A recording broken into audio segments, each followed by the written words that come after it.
নমস্কার। উর্মি হলের পক্ষ থেকে আমি ডাক্তার দিবাকর দাস সকলকে জানাই আন্তরিক শুভেচ্ছা। আজকে আমি আপনাদের সাথে হস্তমৈথুনের কুফল সম্পর্কে আলোচনা করব। হস্তমৈথুনের কুফল। হস্তমৈথুন বা সম্মোহন হলো এক ধরনের যৌনক্রিয়া, যা স্বাভাবিক ও স্বাস্থ্যকর অভ্যাস।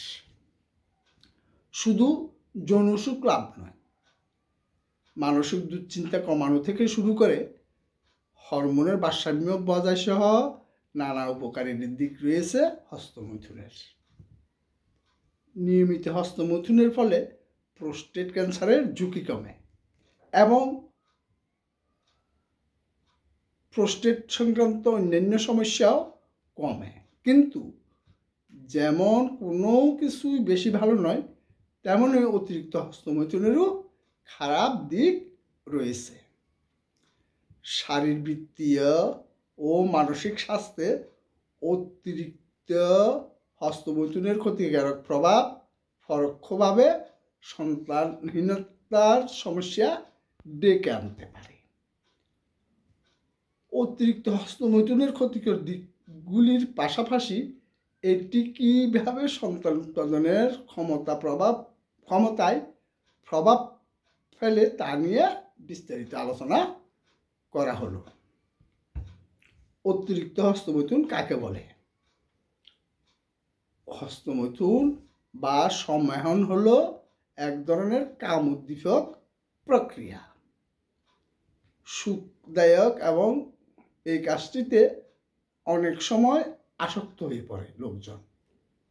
এর পিছনে অন্যতম একটা কারণ হলো হস্তমৈথুনের সময় মস্তিষ্কে ডোপামাইন ও এন্ডোরফিনের মতো ফিল গুড কেমিক্যালস নিঃসৃত হয়, যা মন ভালো করে দেয়। অবসাদ, দুশ্চিন্তার মতো মানসিক সমস্যাগুলো অনেকাংশে দূর করে। এই ফিল গুড কেমিক্যালসগুলো ব্রেনকে বারবার উদ্দীপনামূলক কাজটি করার জন্য উস্কাতে থাকে, যার ফলে হস্তমৈথুনের আসক্তি তৈরি হতে পারে। দিনের অধিকাংশ সময় হস্তমৈথুন ও এই সংক্রান্ত ভাবনায় কেউ নিয়োজিত থাকলে সেটা অতিরিক্ত হয়ে যাচ্ছে বলা চলে। অনেক সময় এই অভ্যাস এতটাই গ্রাস করে ফেলে যে কোনো ভাবনা চিন্তা ছাড়াই হস্তমৈথুন করতে থাকে আসক্ত মানুষটি। এর ফলে সমাজে, কর্মক্ষেত্রে তাকে বিড়ম্বনায় পড়তে হয়। সুস্থ সম্পর্ক নষ্ট হয়ে যায় বা গড়ে ওঠে না। এমনকি পরোক্ষে সন্তানহীনতার মতো সমস্যাও আসতে পারে।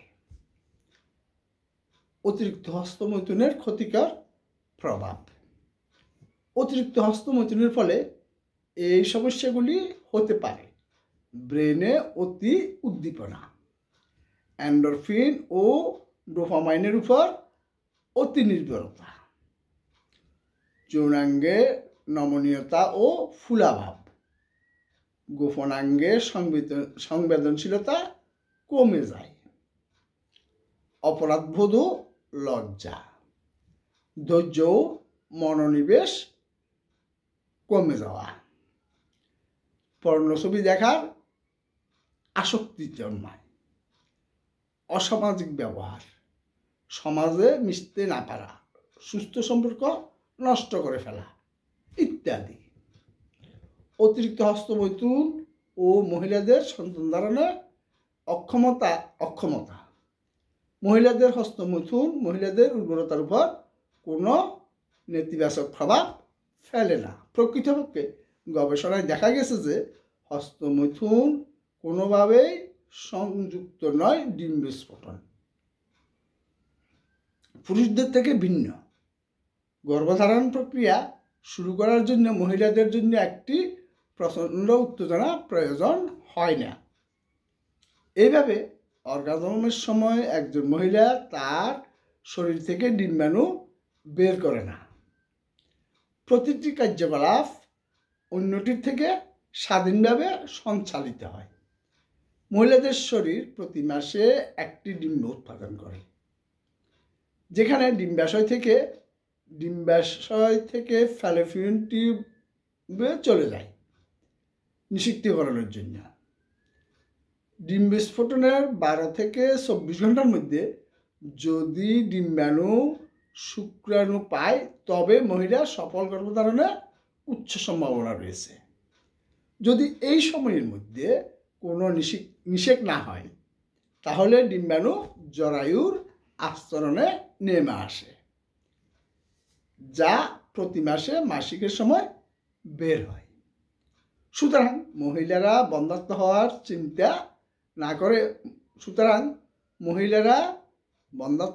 চিন্তা না করে হস্তমৈথুন করতে পারেন। প্রকৃতপক্ষে যে মহিলারা নিয়মিত হস্তমৈথুন করেন তাদের মানসিক চাপ কম থাকে এবং মেজাজ ভালো থাকে, যা শেষ পর্যন্ত সফল গর্ভধারণে সাহায্য করে। অতিরিক্ত হস্তমৈথুনের অভ্যাস থেকে মুক্তির উপায়। সরাসরি সন্তানহীনতার সঙ্গে সম্পর্ক না থাকলেও অতিরিক্ত হস্তমৈথুনের অভ্যাস জীবনে কিছু সমস্যা, জটিলতা ডেকে আনে। তাই হস্তমৈথুন যাতে আসক্তিতে পরিণত না হয়, সেদিকে খেয়াল রাখতে হবে। আসক্তি হয়ে গেলে তা থেকে মুক্তির উপায় হিসেবে নিচের পথগুলি অনুসরণ করা যেতে পারে। পর্নোগ্রাফি দেখার অভ্যাস এড়িয়ে চলুন। হস্তমৈথুনের বদলে অন্য কোনো কাজে নিজেকে ব্যস্ত রাখতে হবে। হবি খুঁজে বার করতে হবে। ফিল গুড কেমিক্যালস নিঃসরণ ও স্ট্রেস কমানোর জন্য শরীরচর্চা করা যায়। কগনিটিভ বিহেভিয়ার থেরাপি সাহায্য নেওয়া যেতে পারে। সাপোর্ট গ্রুপ বা কাউন্সেলিংয়ের সাহায্য নিয়েও উপকার মেলে। সঙ্গীর সঙ্গে যৌন সংসর্গের সময় আগে থেকে নির্ধারণ করে হস্তমৈথুনের অভ্যাস নিয়ন্ত্রণ করা যায়। হস্তমৈথুনের কুফল দূর করতে লক্ষণ সাদৃশ্যে নিম্নে উল্লেখিত ওষুধগুলি অভিজ্ঞ চিকিৎসকের পরামর্শে ব্যবহার করা যেতে পারে। গ্ল্যান্সের সংবেদনশীলতা কমে গেছে, সেই ক্ষেত্রে অরিগোনাম মাজোরানা মাদার পুনরুজ্জীবিত করতে এবং উন্নত করতে সাহায্য করে। যৌন উত্তেজনা হ্রাস। গ্র্যাটিওলা 3X এর লক্ষ্য হলো স্ফুলিঙ্গকে আরও জাগিয়ে তোলা। অকাল বীর্যপাত নাকি রাত কাটা, কোনটা? সেক্ষেত্রে বিফোরানা 6 এবং ফিক্রিয়াম অ্যাসিডিয়াম মাদার নিয়ন্ত্রিত এবং পুনরুদ্ধারের জন্য সামঞ্জস্যপূর্ণ কাজ করে। জলীয় বীর্য নিয়ে চিন্তার কারণ নেই। স্টেফেসেগ্রিয়া মাদার এর শক্তিশালী করার সম্ভাবনার জন্য বেছে নেওয়া হয়েছে। অত্যাধিক হস্তমৈথুনের খারাপ প্রভাব সম্পর্কিত নির্দিষ্ট উদ্বেগগুলিকে সমাধান করার জন্য নাক্স ভূমিকা নির্বাচন করা হয়েছে, যা সুস্থতার জন্য একটি সামগ্রিক পদ্ধতির প্রস্তাব দেয়। আত্মবিশ্বাসের সাথে আপনার যৌন স্বাস্থ্যকে আলিঙ্গন করতে উন্মুখ আপনার যে কোনো রোগে বিশ্বমানের হোমিওপ্যাথিক চিকিৎসা সেবা দিয়ে আসছেন। এই ভিডিওটি যদি হোমিওপ্যাথিক চিকিৎসা সম্পর্কে জানতে সহায়ক ভূমিকা রাখে, তাহলে চ্যানেলটি সাবস্ক্রাইব করে লাইক কমেন্টস করুন। ধন্যবাদ।